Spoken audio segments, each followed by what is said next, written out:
Okay, so this is basically my first video onto the YouTube, and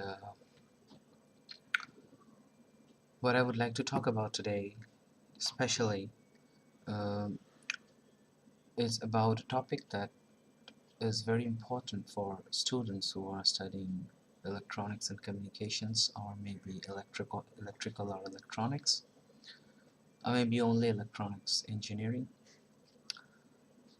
Especially, I live in India. Well, let me introduce myself, which I should have done before. That is, I'm IntroductionToEmbeddedClasses-01. I'm studying currently, or rather I'm doing some research study on ARM Cortex based microcontroller systems. I'm into the development of firmware, hardware, and complete system right from scratch for different kind of projects that involves the government or the private organizations. And I'm planning to take up an MS outside India. Let's see if that works out very soon. So, well, that's me. I've completed my physics honors. I've done a major in physics from St. Xavier's Collegiate School in Calcutta, India, and after that I've completed an engineering and electronics and instrumentation, and presently I'm working at my own firm that's called IntroductionToEmbeddedClasses Technologies, and you can just go and check out, or maybe down the link you can find it out. I'll put all the details. You can also check out my website, that www.thejasusworld.in. It goes like this: www.turjasuz, that is Turjasus World, WORLD.in. So there you will find a lot of plethora of informations and all my details that I've been telling you. Well, now let's get down to the topic. That is, this is my very first video, and I have launched my own website and my own domain just to concentrate on one particular thing. That is, I want students who are studying electronics and electrical engineering and communications to understand a particular. I don't want to concentrate on the entire topic of the thing that you can be having a good amount of professors in your college, or maybe in your university, but I would like to concentrate on a very particular part of your curriculum which is often neglected, that is embedded systems. Well, to speak about embedded systems, I can't do this in a single video, because it's going to be a hell lot of a thing that I have to cover. I have to tell you about a lot of things that I need to mention, and it requires a lot of basic knowledge.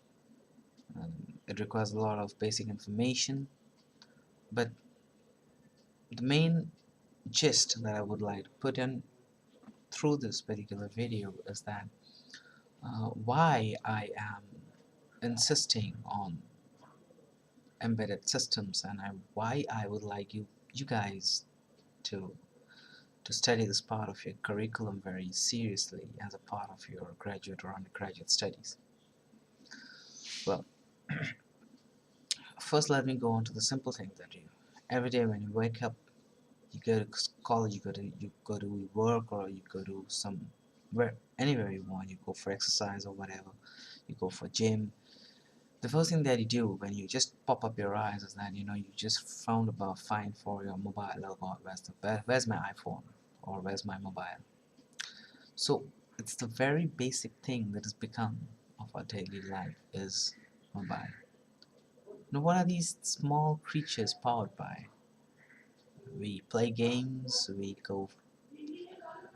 do video calls, we do Facebook, we do WhatsApp, we do Facebook Messengers, we go for Instagrams, we do everything. There's nothing that's left that you can't do in a mobile that you can do in a computer anymore. Previously there used to be, but now I guess even mobiles are even more powerful than your computers. So you must understand that these devices do support, or rather I would say they are built upon some things which are called embedded processors, and these processors will never be taught in your curriculum. Let me tell you, if you're going for an undergraduate study, especially in India and in countries over here in Southeast Asia, they will never be. So I would like to go through a series of videos where you can really understand and you can really learn the various features of these kind of embedded processors, how you can use these embedded processors to build your own interesting projects. I have a lot of projects, and a lot of students come to me every year for their final year projects, pre-final year projects, and I have to tell them that, first go and get your basics done and then come back to me, because, they really can't answer the simple questions that I would say that, okay, convert a binary to a decimal or hexadecimal to any binary, or just any number conversion. So it is essential that you should know all these things, because in the coming world, three things is going to be very strong. One is IoT, that is Internet of Things, that is Internet connectivity.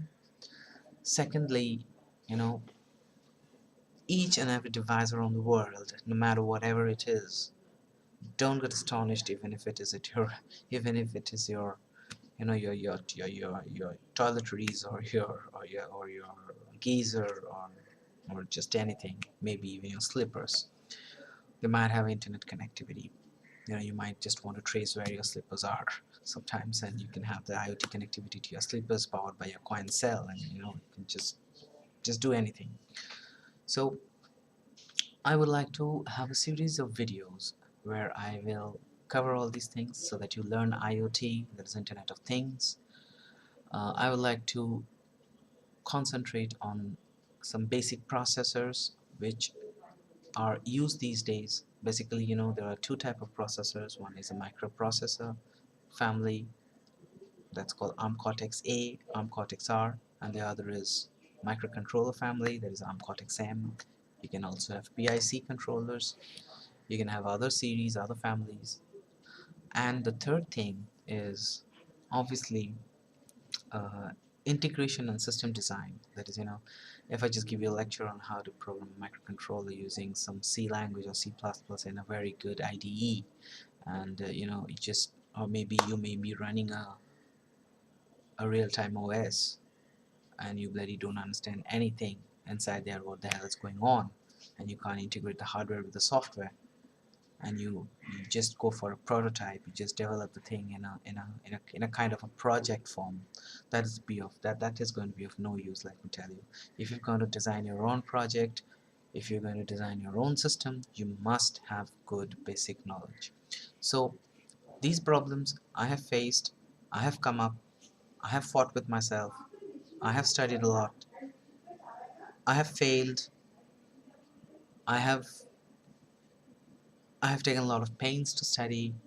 And let me tell you one thing: if you have interest in this field, that you want to design, robots, if you want to design bots, if you want to design drones, if you want to design wireless communication projects, if you want to design IoT-based devices, if you want to go for smart metering, if you want to go for energy harvesting, if you want to go for broadband IF communication, if you want to go for space avionics, if you want to go for aviation systems, if you want to go for defense, if you want to go for specially abled defense products. Like, I myself have worked on a particular defense product. I'm sorry, I can't disclose the item to you because I am covered under a non-disclosure agreement.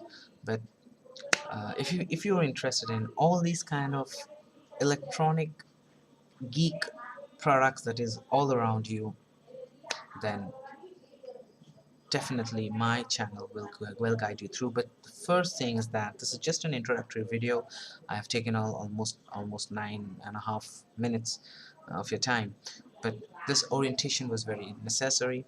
So if you feel that you are really interested to learn the embedded system, how to apply it, how to make a complete system using an embedded system or an embedded processor, real-time OS, C++, Java based applications, Visual Basic based applications, how to integrate separate and several embedded processor based devices, then I would say you're in the right place. It'll take some time. I will release a sort of videos. I will release a series of lessons. I will release a series of projects, and my website will have a lot of free projects. Some you can buy, some you can make on your own. I don't charge for everything. If you want to buy a project, you're gonna get it complete, designed, tested. But again, if you want to design it on your own, I'll give you all the resources. Just go ahead, try yourself out. I have no problem for that. And so it's only up to you. One last thing that I would like to say is that, if you're interested in this particular field, then you have to come along with the platform that I choose. I'm sorry, I can't go for Atmel, I can't go for PIC microchip, I can't go for Freescale, I can't go for ST Micro, because my domain, my platform is totally based on Texas Instruments. I am a hardcore Texas Instrument designer. I mean, Texas Instrument product based designer. I work totally using the CC family, the TM4C family, the Piccolo, the Delfino, the MSP430, the MSP432, um, the the various other digital products that are there in the market from Texas Instruments. So I am a totally TI guy, and you can find me, in the TI E2E community. If you wanna post me something, I'm there, right there. Just log on to www.e2e.ti.com and just search for me. I'm there, and I will develop everything using Texas Instruments. So please don't expect that I will move into other platforms like say microchip or Atmel or any other corporate domain which maybe you are comfortable with. But nevertheless, let me tell you this also, once you learn one particular platform, it just doesn't matter, because the code portability and the libraries are always there. Once you run an RTOS in a particular, say, Texas Instrument RF based SoC, you can always run the same RTOS in your own SoC.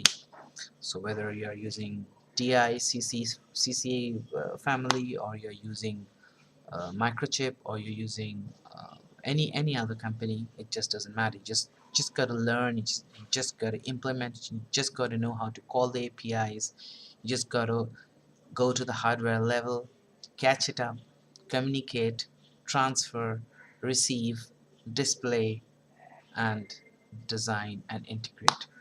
And once your product is done, you're well enough to go for marketing. You can just It'll be a good one for you. So I will be doing all these kind of training sessions in various classes, and I can't really tell you how many classes I'll be taking, but very frankly, I'll try to limit the number of classes to somewhere around 30, because I'll be covering topics like color LCDs, GSM, GPRS, LTE, SPI, I2C, Ethernet, Wi-Fi, BLE, that is Bluetooth Low Energy, that is coming up very fast. That is Bluetooth version 4.0. I'll be going for Bluetooth version 5.0 later on. Maybe I'll go for Wi-Fi. I'll go for Wi-Fi enabled SoCs. I'll go for multi-standard SoCs, that is CC2650 from Texas Instruments, which uses multi-standard RF communications. Like you can use a single chip for Bluetooth communication, as well as sub 1 gigahertz communication. And I will also go for coin cell applications. Like you can design some fire sensors which can communicate over the wireless using using a coin cell battery, and it can really give you a good life. Another thing, that is energy harvesting. That is a very important topic coming up in this world of of this global warming. So you've got to be a bit patient and never skip lessons. If you finish lesson 1, then only go to lesson 2. And my website is there. I'll be blogging it very highly. It's just a very basic website right now. You can just have a look down there. I'll put all the links down there, and you can just have a basic look out there. But I feel that never skip a particular lesson and go to the next one, because you never know what kind of graphics library, or what kind of API, or what kind of function calling I'm using from my previous lesson. So it's better that you just do it on the track, one after another. Take your time and go for it. So all the best, guys. If you have any comments, email me at turjasu, turjasu, @turjasusworld.in, and we'll see. I'll meet you again. Bye bye. Thank you, and have a very, very, very happy new year ahead. Bye.